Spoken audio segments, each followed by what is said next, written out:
Na terceira parte desta aula de Geometria Analítica do capítulo 7, a gente vai falar sobre uma coisa chamada baricentro, que também é chamado centro de massa, centro de equilíbrio ou centro de gravidade. Vamos primeiro entender o que vem a ser isso, né? Eu tenho aqui essa foto desse artista de circo, né?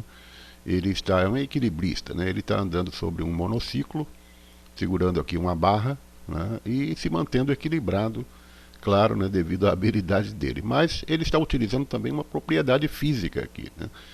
Porque observa a descrição aqui, está dizendo, olha, nessa situação, o vetor força da gravidade, que age sobre o centro de massa do sistema físico composto pelo artista, a barra e o monociclo, é perpendicular à corda.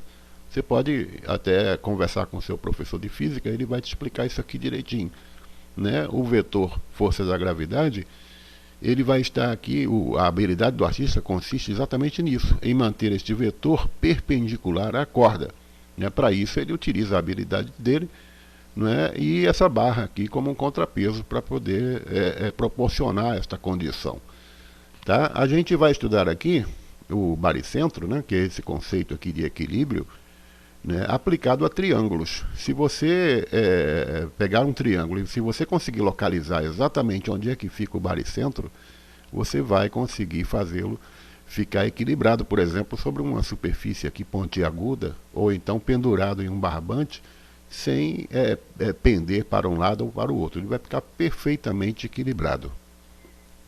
Bom, geometricamente, o baricentro é o ponto de encontro das medianas de um triângulo.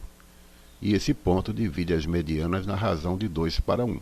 Tá? A gente vai aqui tentar encontrar as coordenadas do baricentro desse triângulo. Tá? Então, lembrando do conceito de mediana, né? A gente está lembrado que é uma seviana, é um segmento de reta que une um vértice ao ponto médio do lado oposto a este vértice. Tá? Então, como o triângulo tem 3 vértices, nós também podemos encontrar 3 medianas. O ponto onde elas se encontram é exatamente o baricentro, que a gente designa pela letra G. Tá?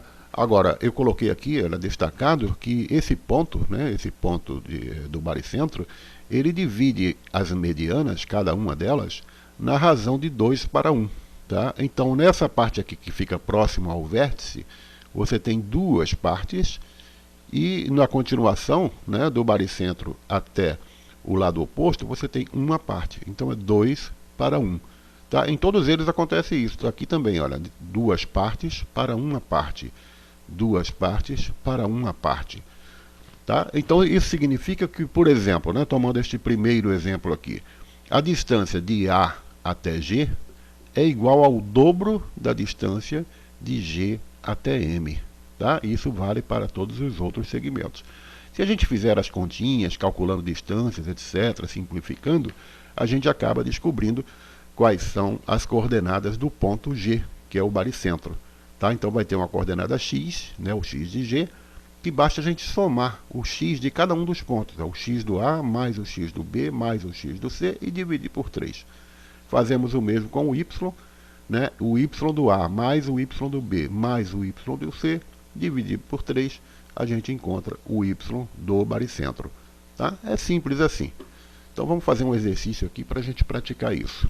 Determine o baricentro do triângulo ABC, sabendo que as coordenadas de seus vértices são -3, -2, 4 e 0 e 5 e 4. Então cada um desses pontos, né, tem o x e tem o y. Né? Então pela fórmula a gente viu, né, a gente só vai somar, né, o x de cada um dos pontos, dividir por 3. Depois, vamos somar o y de cada um dos pontos e dividir por 3. Né? Vai ser mais ou menos o seguinte. Para encontrar o x. X do A mais o x do B mais o x do C.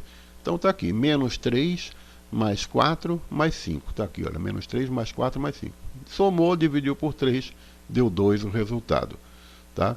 No caso do y, o procedimento vai ser o mesmo. Né? Y do A mais Y do B mais Y de C, né? Que vai dar aqui, olha, -2, 0 e 4, soma tudo, divide por 3, deu 2/3 e a gente acabou de encontrar o baricentro, né? O x é 2 e o y é 2/3, são as coordenadas dele, tá? Está aqui as coordenadas do baricentro. Fácil, né? Então você dá uma pausa aí e faz esse exercício número 10 da sessão aplicando conhecimentos para ver se você entendeu direitinho mesmo, tá bom? No próximo vídeo a gente vai ver o cálculo da área de um triângulo para encerrar, não é, este capítulo 7 de hoje.